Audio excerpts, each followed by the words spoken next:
terms of a single set of axioms.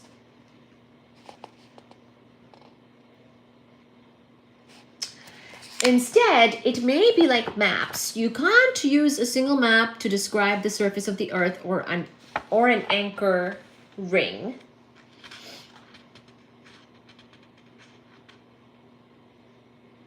You need at least 2 maps in the case of the Earth and 4 for the anchor ring to cover every point. Right? Huh.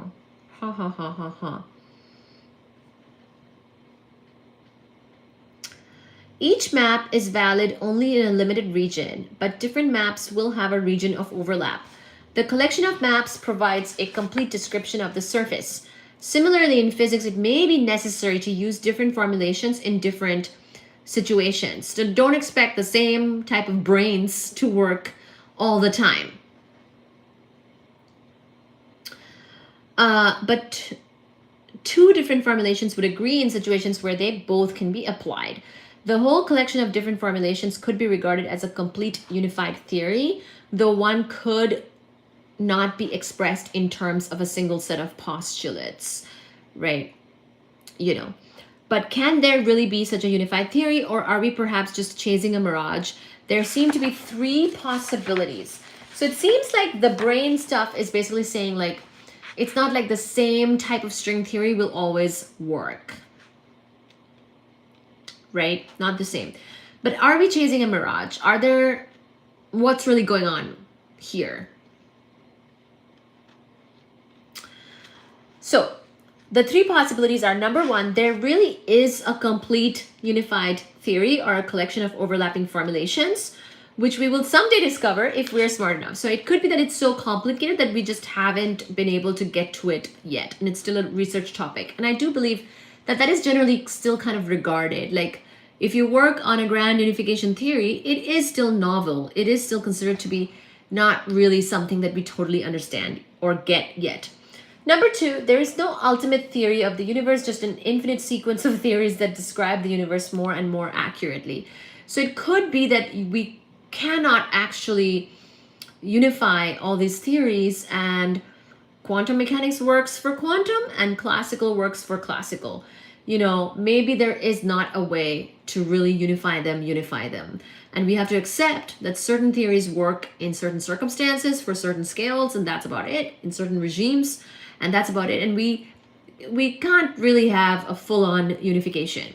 Number 3, there is no theory of the universe. Events cannot be predicted beyond a certain extent, but occur in a random and arbitrary manner. That's the number 3, which is a little, it's a little pessimistic, but that's basically saying that even though we have all these theories, we have all these things that can explain things, but that is not the end all be all. Things are just kind of happening in the universe, and sometimes they can be explained and sometimes they cannot be explained. And just randomness and sort of arbitrary things happening is just a part of life. That's the number 3 option.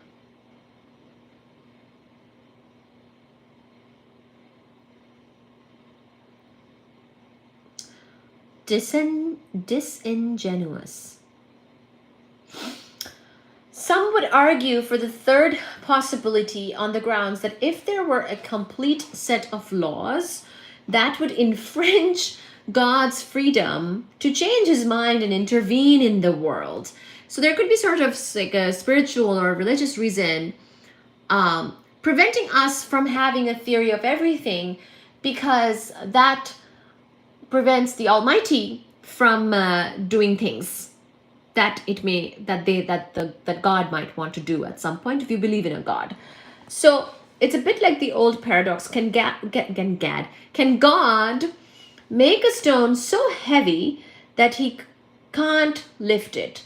But the idea that God might want to change his mind is an example of the fallacy pointed out by Saint Augustine of imagining God as a being existing in time. Time is a property only of the universe that God created. Presumably, he knew what he intended when he set it up. So, okay, leave him alone. Enough.